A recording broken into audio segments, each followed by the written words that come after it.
தலைப்பு செய்திகள். ஜனாதிபதி, பிரதமர், அமைச்சரவை உள்ளிட்ட 31 பேருக்கு அழைப்பாணை. ரணிலுக்காக பாடுபடும் சுமந்திரன். கச்சதீவு இலங்கைக்கு சொந்தமானது, விஜய்க்கு பதிலளித்த அமைச்சர் விஜித கேரத். காணாமல் ஆக்கப்பட்டோரின் உறவினர்கள் கவன ஈர்ப்பு ஊர்வலம். இராணுவ தளபதி அசீம் முனீர் கடும் பதவி வெறி பிடித்தவர், இம்ரான்கான் குற்றச்சாட்டு. இனி விரிவான செய்திகள். இலங்கை பிரஜைகளுக்கு டிஜிட்டல் அடையாள அட்டைகளை வழங்கும் திட்டத்தை செயல்படுத்துவதற்காக இந்தியாவுடன் இலங்கை அரசு கையெழுத்திட்ட புரிந்துணர்வு ஒப்பந்தத்தை வலுவற்றதாக்கி தீர்ப்பளிக்க கோரி முன்னாள் அமைச்சர் விமல் வீரவங்ச உள்ளிட்டோர் தாக்கல் செய்த 2 மனுக்களை எதிர்வரும் அக்டோபர் மாதம் 17 பரிசீலனைக்கு அழைக்குமாறு உயர் நீதிமன்றம் நேற்று உத்தரவிட்டுள்ளது. இந்த மனுக்கள் நேற்று பிரதம நீதியரசர் பிரீத்தி பத்மன் சூரசேன, குமுதினி விக்ரமசிங்க மற்றும் சம்பத் விஜயரத்ன ஆகியோர் அடங்கிய உயர் நீதிமன்ற நீதியரசர்கள் அமர்வு முன்னிலையில் அழைக்கப்பட்டிருந்தன. சட்டமா அதிபர் சார்பில் ஆஜரான சொலிசிஸ்டர் ஜெனரல் விராஜ் தயாரத்ன இந்த மனுவில் பிரதிவாதிகளாக பெயரிடப்பட்டுள்ள அமைச்சரவை உறுப்பினர்கள் உட்பட பிரதிவாதிகளுக்கு அழைப்பாணை கிடைக்கவில்லை என்று நீதிமன்றத்தில் தெரிவித்தார். மனுதாரர் சார்பில் ஆஜரான சட்டத்தரணி கனிஷ்க வித்தாரண வழக்கை பரிசீலிப்பதற்கான விரைவான திகதியை கோரியிருந்தார். அதன்படி பிரதிவாதிகளுக்கு மீண்டும் அழைப்பாணை விடுக்குமாறு மனுதாரர்களின் சட்டத்தரணிகளுக்கு உயர் நீதிமன்ற நீதியரசர்கள் அமர்வு அறிவித்தது. பின்னர் மனுவை அக்டோபர் மாதம் 17 பரிசீலனைக்கு அழைக்குமாறு நீதியரசர்கள் அமர்வு உத்தரவிட்டது.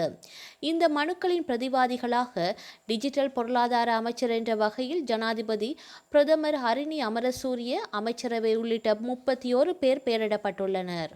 ரணிலுக்காக பாடுபடும் சுமந்திரன் தமிழ் கைதிகளின் விடுதலைக்கு முயற்சிக்காது இருப்பதிலிருந்து அவரது சுயரூபம் நன்கு தெரிவதாக மக்கள் எழுச்சி கட்சியின் தலைவர் அருள் ஜெயந்திரன் தெரிவித்துள்ளார். யாழ் ஊடக அமையத்தில் நேற்று இடம்பெற்ற ஊடக சந்திப்பிலேயே அவர் இவ்வாறு தெரிவித்துள்ளார். இது தொடர்பில் அவர் மேலும் தெரிவிக்கையில், ரணில் கைதுக்கு ஓடி சென்று விடுவிக்க முயற்சிக்கும் சுமந்திரன் தமிழ் கைதிகளின் விடுதலைக்காக முயற்சிக்காது விளாங்கு மீன் போன்று செயற்படுவது அவரது சுயநலத்தையும் பெற்றுக்கொண்ட பணப்பெட்டிக்கான விசுவாசத்தையுமே காட்டுகின்றது. நல்லாட்சி காலத்தில் ரணிலுக்கு முண்டு கொடுத்து ஆட்சியில் நிழல் ஆட்சியாளர்களாக இருந்த இவர்கள் அன்றும் ரணிலை கொண்டு தமது தேவைகளையே நிவர்த்தி செய்து லட்சாதிபதியாகினர். தற்போது ரணில் கைதானவுடன் அனைத்து கட்சியும் ஒன்று சேர்ந்து விடுதலைக்காக போராடுகின்றது.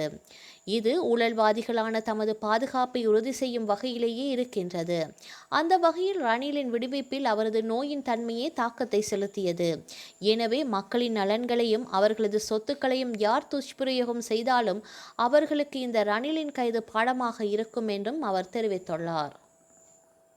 கச்சத்தீவின் உரிமை தொடர்பான இந்திய மத்திய அரசாலோ அல்லது ராஜதந்திர வழிகள் மூலமாகவோ எந்த மாற்றமும் ஏற்படவில்லை என்று வெளியுறவு அமைச்சர் விஜித் கேரத் தெரிவித்துள்ளார். நேற்று நடைபெற்ற அமைச்சரவை கூட்டத்திற்கு பின்னர் ஊடகவியலாளர் சந்திப்பில் உரையாற்றும் போதே அமைச்சர் கேரத் இந்த கருத்தை தெரிவித்துள்ளார். இந்திய நடிகரும் அரசியல்வாதியுமான தளபதி விஜய் சமீபத்திய அரசியல் பேரணியின் போது கச்சத்தீவு குறித்து கருத்து தெரிவித்ததை தொடர்ந்து இந்த விவகாரம் கவனத்தை பெற்றது. இது பரவலான விவாதத்தையும் தூண்டியுள்ளது. அமைச்சரவை கூட்டத்திற்கு பின்னர் ஊடகவியலாளர் சந்திப்பில் இதற்கு பதிலளித்த அமைச்சர் விஜித் கேரத், இதுபோன்ற கருத்துக்கள் வெறும் அரசியல் சொல்லாட்சி மட்டுமே என்றும் அவை எந்த அதிகாரப்பூர்வ பொருத்தத்தையும் கொண்டிருக்கவில்லை என்றும் தெரிவித்துள்ளார். கச்சத்தீவு இலங்கைக்கு சொந்தமானது. அது இலங்கை பிரதேசம். அது ஒருபோதும் மாறாது. தென்னிந்தியாவில் தற்போது தேர்தல்கள் நடைபெற்று வருகின்றன.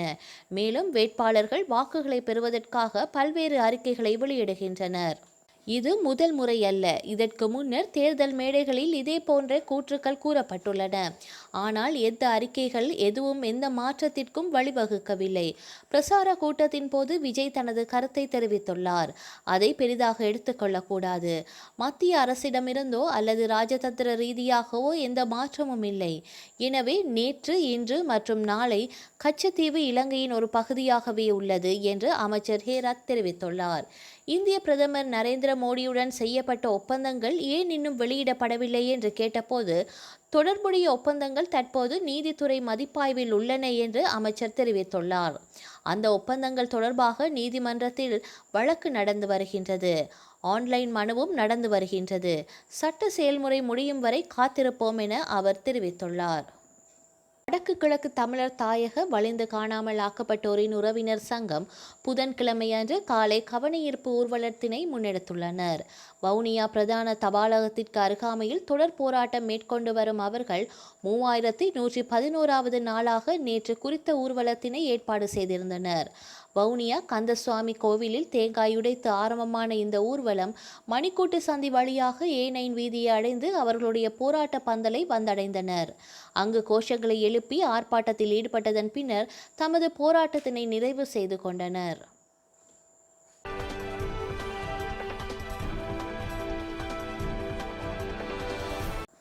பொதுவாக கோழிகள் வெள்ளை நிறத்தில் முட்டையிடுவது வழக்கம். ஆனால் ஒரு கோழி நீல நிறத்தில் முட்டையிடும் வினோதம் கர்நாடகத்தில் இடம்பெற்றுள்ளது. தாவணகேரா மாவட்டம் சன்னகிரி தாலுகா நல்லூர் கிராமத்தை சேர்ந்த சையத் நூர் வீட்டில் அவர் கோழிகளை வளர்த்து வருகின்றார். இந்த நிலையில் அதில் ஒரு கோழி நீல நிற முட்டையிட்டுள்ளது. இதை பார்த்து சையத் நூர் குடும்பத்தினரும் அப்பகுதி மக்களும் ஆச்சரியமடைந்துள்ளனர். இதற்கிடையே கோழியிட்ட நீல நிற முட்டையை சிலர் கையடக்க தொலைபேசியில் படம் பிடித்து சமூக வலைதளங்களில் பதிவிட்டும் உள்ளனர். அது தற்போது வைரலாகி வருகின்றது. இது குறித்து சன்னகிரி கால்நடை பராமரிப்புத்துறை உதவி இயக்குனர் அசோகா கூறுகையில், நீல நிறத்தில் கோழி முட்டையிடுவதற்கு மெடுசில் உள்ள பிலிபர்டின் எனப்படும் நிறமே காரணமாக இருக்கலாம். முட்டையின் மேல் பகுதி ஓடு மட்டுமே நீல நிறத்தில் இருக்கும். உட்பகுதியில் வெள்ளை மஞ்சள் கரு இருக்கும். முதல் முறையாக தான் கோழி நீல நிறத்தில் முட்டையிட்டுள்ளது.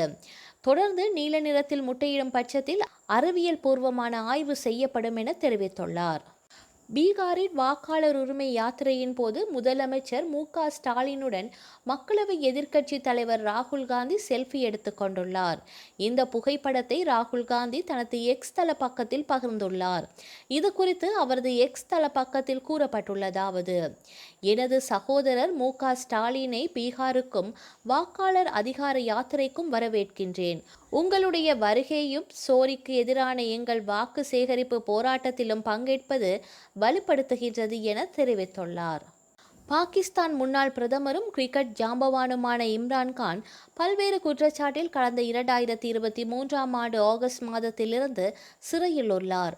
பாகிஸ்தான் தெஹ்ரீக்-இ-இன்சாப் கட்சி தலைவரான இம்ரான்கான் பாகிஸ்தான் இராணுவ தளபதி அசீம் முனீர் கடும் பதவி பெருப்பிடித்தவர் என கடுமையாக விமர்சித்துள்ளார்.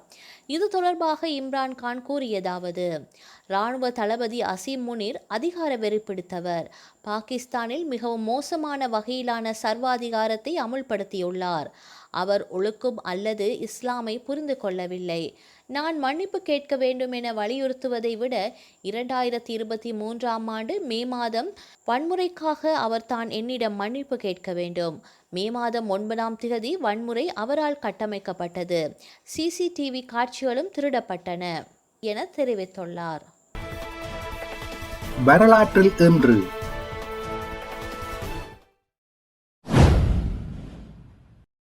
1898 கெலப் பிரேடம் தான் கண்டுபிடித்த மென்பானத்திற்கு பெப்சி கோலா என பெயரிட்டார். 1988 ஜெர்மனியில் வானவேடிக்கை விழா ஒன்றின் போது 3 விமானங்கள் ஒன்றுடன் ஒன்று மோதி பார்வையாளர்களின் மீது வீழ்ந்ததில் 75 பேர் கொல்லப்பட்டனர். 346 பேர் படுகாயமடைந்தனர். 2006 இலங்கையில் 10வது தெற்காசி விளையாட்டுப் போட்டிகள் முடிவடைந்தன. 2011 ராஜீவ்காந்தி படுகொலையில் குற்றஞ்சாட்டப்பட்டோரை தூக்கிலிடக்கூடாது என கோரி காஞ்சிபுரத்தில் செங்கொடி என்ற 21 வயது பெண் தீக்குளித்து தற்கொலை செய்து கொண்டார். செய்திகளை உடனுக்குடன் தெரிந்து கொள்ள உடனே சப்ஸ்கிரைப் செய்து பெல் பட்டனை கிளிக் பண்ணவும். மேலதிக செய்திகளை தமிழ் தாய் இணையதளத்தில் பார்வையிடலாம்.